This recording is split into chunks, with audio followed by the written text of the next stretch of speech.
The Galactic Academy of Sciences hummed with its usual controlled chaos as species from across known space mingled in the vast corridors.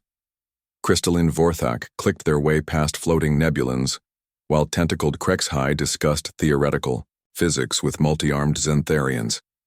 It was into this cosmopolitan hub of learning that David Chen walked, his acceptance letter clutched in one scarred hand.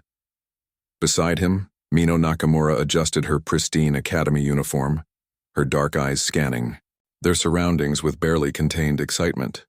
"Can you believe we made it, David? First humans ever accepted into the Academy's advanced xenobiology program." David managed to smile, though his free hand unconsciously pulled at his sleeve to cover the worst of the scarring that ran up his forearm. "Still feels like a dream. Earth's come a long way since first contact." The orientation hall was a marvel of engineering, its walls shifting to display star charts and academic achievements from across the galaxy. As they took their seats among the other new students, David noticed the subtle stares, the way conversations quieted when other beings noticed him. It wasn't unusual. Humans were still a novelty in most galactic circles.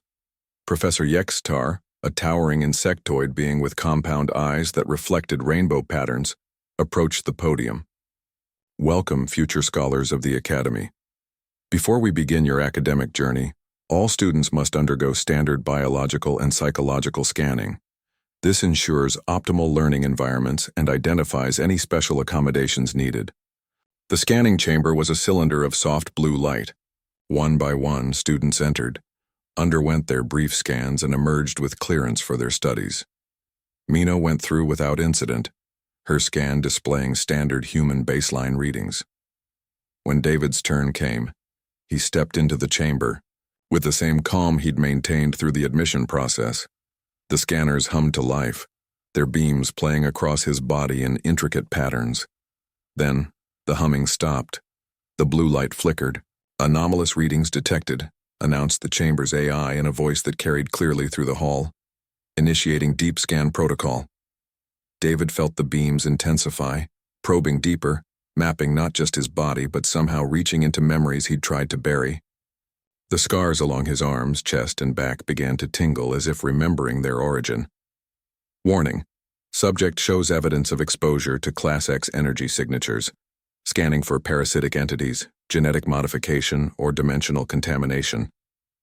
The hall had gone completely silent. Even Professor Yextar's antennae twitched with concern. "Scans complete," the AI announced. Subject David Chen shows extensive scarring patterns consistent with combat exposure to entity classification. Deity-level threat. Query: has subject engaged in direct combat with a divine or cosmic tier being? A collective gasp rippled through the hall. Several students took involuntary steps backward. Professor Yextar's compound eyes focused entirely on David as he emerged from the scanner. "There must be some mistake," Mino said, moving protectively toward her friend. "David's never—" "It's not a mistake," David said quietly, his voice carrying in the sudden stillness.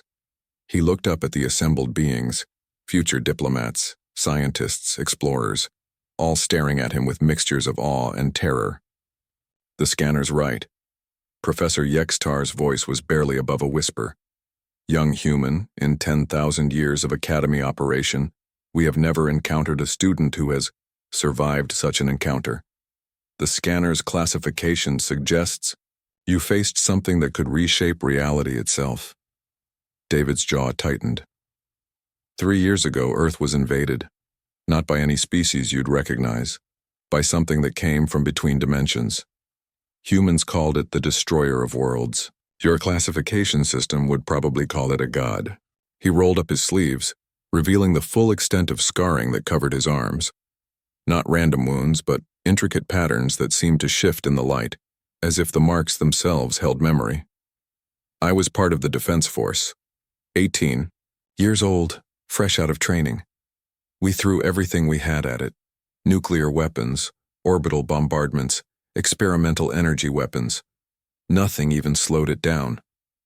His voice grew steadier as he spoke, the weight of memory transforming into something else.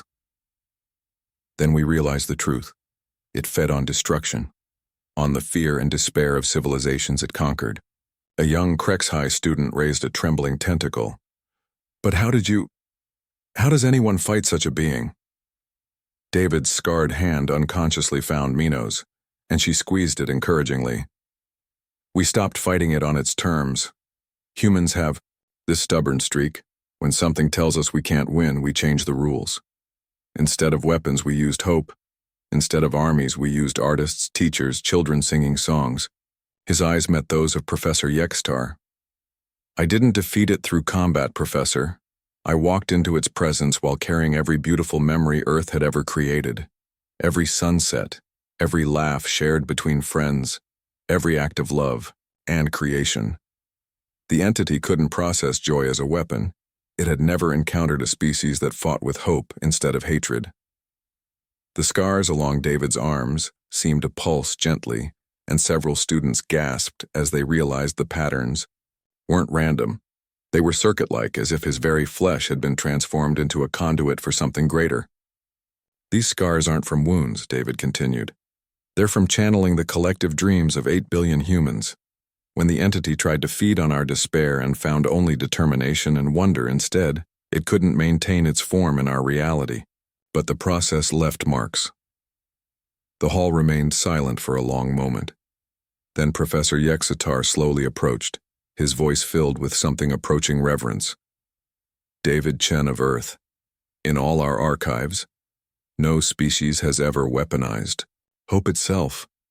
Your presence here isn't just historic, it's revolutionary.